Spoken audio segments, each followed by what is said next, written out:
Sure. I was born and raised in Buffalo, moved away to New York City for about 12 years, then moved to Los Angeles for about 8, and I'm back in Buffalo around 11 years now. And the whole reason why I moved out of Buffalo was pursuing music. So living in Los Angeles, I had, we didn't rent apartments, we rented a house.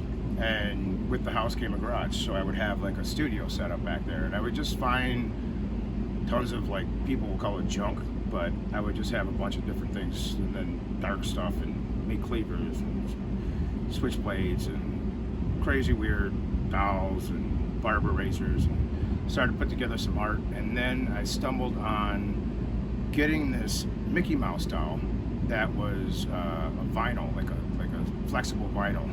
And I decided to cut the face off the Mickey Mouse doll, leaving the widow's peak in the ears, and cut the nose off, and then found a skull that fit perfectly into that doll, and put a glass eye into the doll, and put the nose back on the doll. But then I would have the actual body holding like a real meat cleaver, or having a switchblade, or the other one had a gas mask on with a hand grenade in one hand and a pin in the other. And that was just kind of like my thing of just, Disney's always like, the happiest place on earth. Is it really, I don't know, just a dark twist on it or whatever. And it just, after I did the first one, which was the meat cleaver, I showed that in an art show in LA with a lot of big artists, and I was very fortunate to be a part of it. And it just kind of took off. So I started searching out that particular doll and that particular skull, and then made a series of them.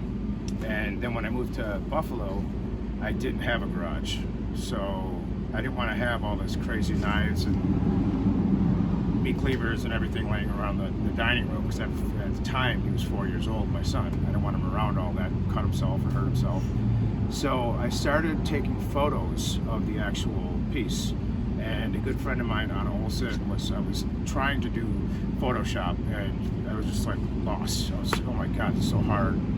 She's like, it's a big learning curve, but once you hit that learning curve, you're gonna fly with it. Well, sure enough, I didn't have time to like really put into it, and so I had her help me, and then we kind of posterized it and tweaked it to a point where I was like, okay, that's it right there. And then I got it trademarked, and through a lawyer and everything, and wound up working out great. And I started putting up posters everywhere, just to have some sort of an art form, some sort of a release, some sort of a way to get my stuff out there. When I first moved back here, I showed up at this thing called Cuts and Breaks.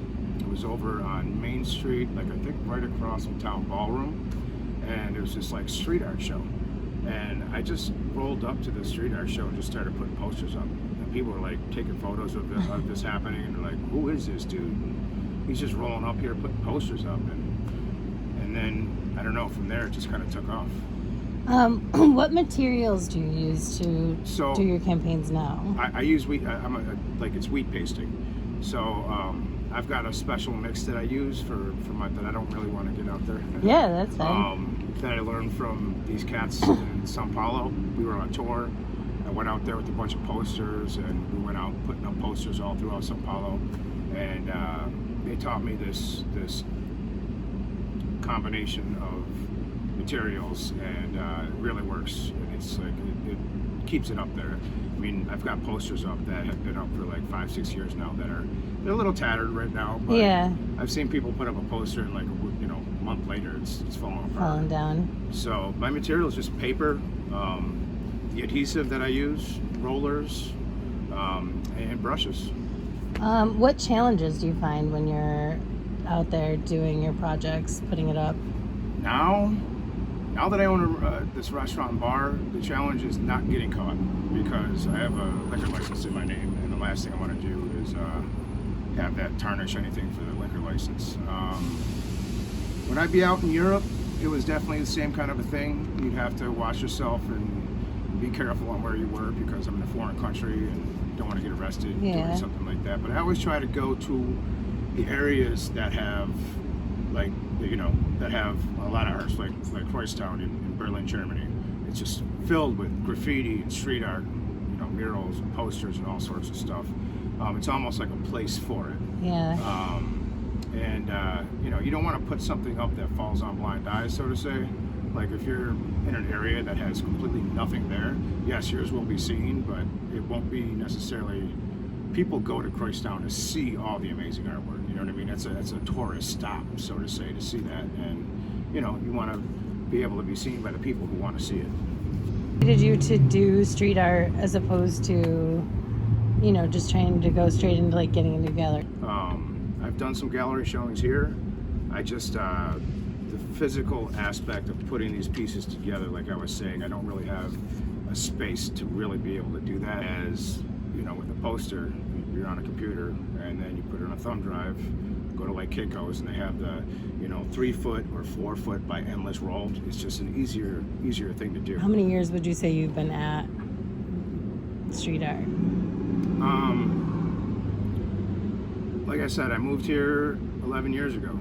So, I mean, you know, when I was in LA, I would do some stuff, but it wasn't that one particular piece that I always got, that Mickey skull. That was the one I just wanted to pound it in. Like, it's that skull will always be a part of it, but then there might be a change of, like, you know, holding a meat cleaver with his hand on it, or one I have with he's holding the primary colors of balloons and a meat cleaver. Another one I have is conservative government, and the CON in conservative, and the MEN in government. It is con men, and it's just like this like Patton type, you know, soldier doing this, but it's a skull. It's the Mickey skull that's in it, and the stars of the little Mickey skulls. And, you know, so it's always kind of your signature's always there. Always there. It's got to be there. So before, like I said, I was just kind of doing stupid, silly stuff. Yeah. Well, just different stuff. But now it's always got to have that Mickey skull in there. People seem to love it. I mean, I don't know why, but just the skull itself that's over on Exchange Place has been the only thing that's been standing there for like, what, 5-6 years now? Yeah. And everything that went up around it all came down or got painted over, and it just made me curious as to why.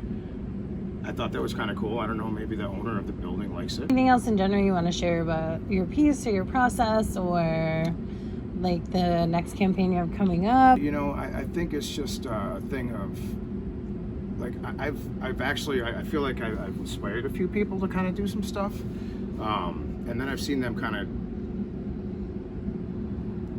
like go way beyond what I've done. Yeah. Go to different cities and do all their own, like, you know, the different pieces. I think just if you have an urge to do it, do it. Because it's a lot of fun. It's exciting, and it makes the city feel alive and creative.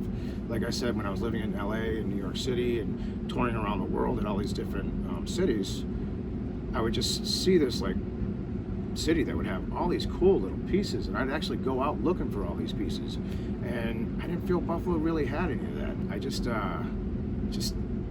do it, man. It's an expression of yourself, and it's hard to express yourself sometimes, especially these days. So I think doing that artwork and putting it on walls is not a bad thing.